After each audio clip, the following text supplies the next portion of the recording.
तो दोस्तों आप सभी के स्वागत बा जी किचन भोजपुरी रेसिपी में। तो आज हम आप लोग के साथ रेसिपी लेके नहीं आइल फ्रेंड्स। आज हम एगो छोटा सा मिनी ब्लॉग लेके आइल बनी जौन की हमनी के दशहरा के शुभ अवसर पे बनैले बनी जा। तो चलिए जा फ्रेंड्स आज के मजेदार वीडियो शुरू कर जाए। सबसे पहले हमनी के आ गइल बनी जा मेला में। आप लोग देख सकेनी जा हम और यश।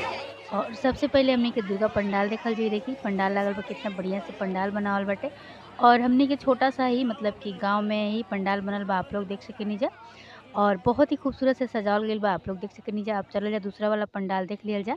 तो पहले आप लोग जिलेबी देख लीजिए, जिलेबी छना ताटे और बहुत ही टेस्टी देखे में लागत ताटे। तो सबसे पहले हमनी के पूजा कर लिहल जी, ओकरा बाद जिलेबी खाइल जी। आप लोग देख सकेनी जा एकदम टेस्टी टेस्टी एकदम मेला के जिलेबी खाइल में बहुत ही मज़ा आवेला। और बिना जिलेबी के तब मेला अच्छा ही ना लगेला। तो आप लोग देख सकेनी जा कितना बढ़िया से जिलेबी छना के रेडी हो गइल बा। तो हमनी के बाद में एकरा के खाइल जी। सबसे पहले हमनी के मेला में पूजा कर लिहल जाता है। एजा हमनी के आ गइल बानी दूसरा पंडाल में। और एजा हमनी के माता रानी के पूजा कर लिहल जा। तो देख सकेनी जा फ्रेंड्स एजा हमनी के पूजा कर ली, ओकरा बाद हमनी के तो फ्रेंड्स सबसे पहले हम आप लोग के पंडाल दिखा देतनी। देखी कितना सुंदर पंडाल बनल बाटे, बहुत ही बढ़िया बनल बाटे। सब पंडाल अपना आप में यूनिक बाटे, आप लोग देख सकेनी जा। तो देखी कितना जनता आइल बाटे, एकदम शाम के टाइम बाटे और आरती भी होत बाटे, आप लोग देख सकेनी जा।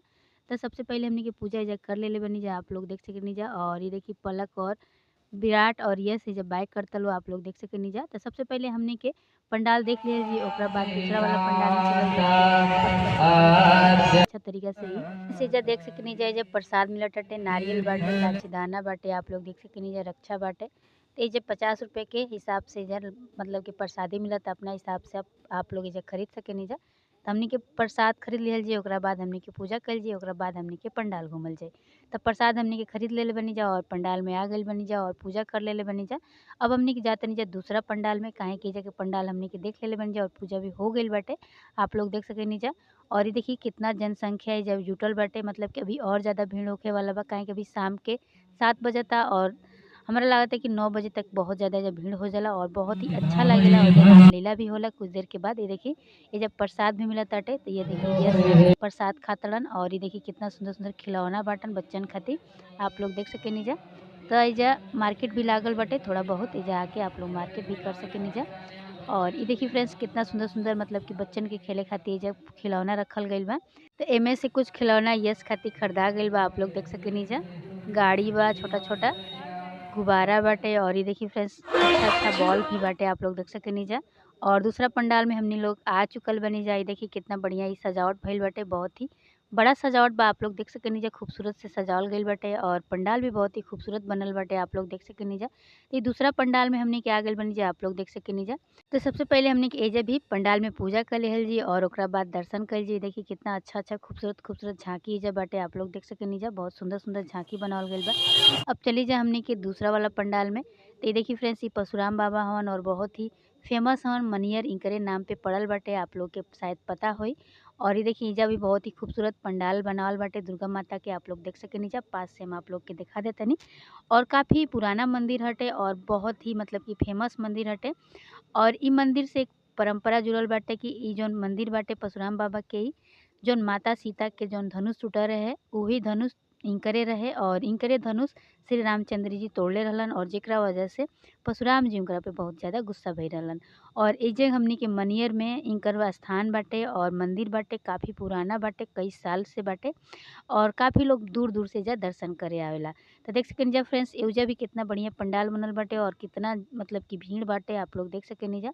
वीडियो बनावल बहुत मुश्किल बाटे। तो ये देखिए कितना खूबसूरत मंदिर सजावल गइल बाटे, आप लोग देख सकेनी जा। एकरा अंदर हम ले चल के कैमरा आप लोग के दिखावत तनी कि कितना सुंदर मनियर के परशुराम बाबा के मंदिर बाटे, बहुत ही सुंदर बाटे फ्रेंड्स। तो बचपन से हमनी के इ मंदिर में आवेनी जा, आप लोग देख सकेनी जा। सबसे पहले दरवाजा बा, दरवाजा से अंदर जाए के बा।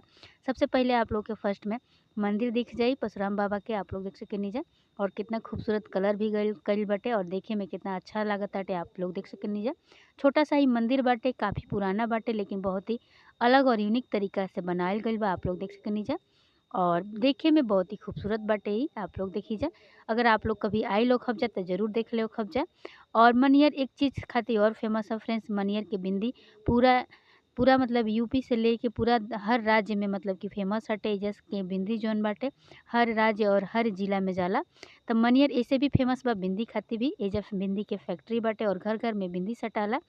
और ये देखिए फ्रेंड्स कितना बढ़िया हमनी के मंदिर पुराना ज़माना में बनावल गइल बाटे। और ये देखिए कुछ बच्चा कलाकारी करताड़न स, आप लोग देख सकेनी जा। डंडी भाजताड़न स, इ देख सकेनी जा आप लोग छोटा-छोटा बच्चा जौन बाड़न। काफ़ी देखे में खूबसूरत लागेला और एइजा मतलब कि जुलूस टाइप के निकलेला और कुछ देर एइजा एही तरीका के मतलब कि होला ढोल नगाड़ा के साथ लोग एइजा डंडी भाजेला। देख सकेनी जा कितना पुराना ज़माना के इ बनावल गइल बा और कितना खूबसूरत से कारीगरी कइल गइल बा फ्रेंड्स। और आप देख सकेनी जा अब मनियर बाज़ार में हम आ गइल बानी और बाज़ार में आप लोग के घुमा देतनी। देखी बहुत अच्छा-अच्छा मतलब कि दुकान बड़ी स। मेकअप के भी एइजा दुकान बड़ी स और चप्पल-जूता जो भी आप लोग खरीदल चाहतनी जा आराम से मनियर में आके आप लोग खरीद सकेनी जा। काफ़ी बड़ा मनियर बाटे। और इ देखी फ्रेंड्स मनियर में ही मुन्ना फुल्की के दुकान बाटे जौन की बहुत ही फेमस ह मनियर के दुकान। इ देखिए एइजा बेकरी भी बाटे, एइजा से आप लोग केक भी खरीद सकेनी जा, चूड़ी, कंगन, बिंदी जो भी खरीदे के बाटे सारा चीज़ आप लोग के मनियर में मिल जाई। देख सकेनी जा बैग के भी दुकान बड़ी स बहुत ही अच्छा-अच्छा। एइजा मतलब कि हैंड पर्स भी मिल जाला और बैग भी बहुत अच्छा-अच्छा मिल जाला। और हमनी के आ गइल बानी जा आइसक्रीम खाए और आइसक्रीम पहिले हमनी के चेक कर लेजा त देखी जा आइसक्रीम पिघल गइल बा तब यस मना करतलन, ए वजह से नइखी जा लेत। बाद में हमनी के आइसक्रीम दूसरा दुकान से खरीद लेजी काहे कि मैं जौन आइसक्रीम बा पिघल गइल बाटे। अब घर जाए के टाइम हो गइल बा काहे कि दुर्गा पूजा हमनी के देख के आइल बानी जा और काफ़ी टाइम हो गइल बाटे। त फ्रेंड्स अब हम लोग घर जाइब जा और प्लीज़ आप लोग कमेंट करके बताइब जा कि आज के मिनी ब्लॉग कैसन लागल ह। तब तक खातिर बाय बाय।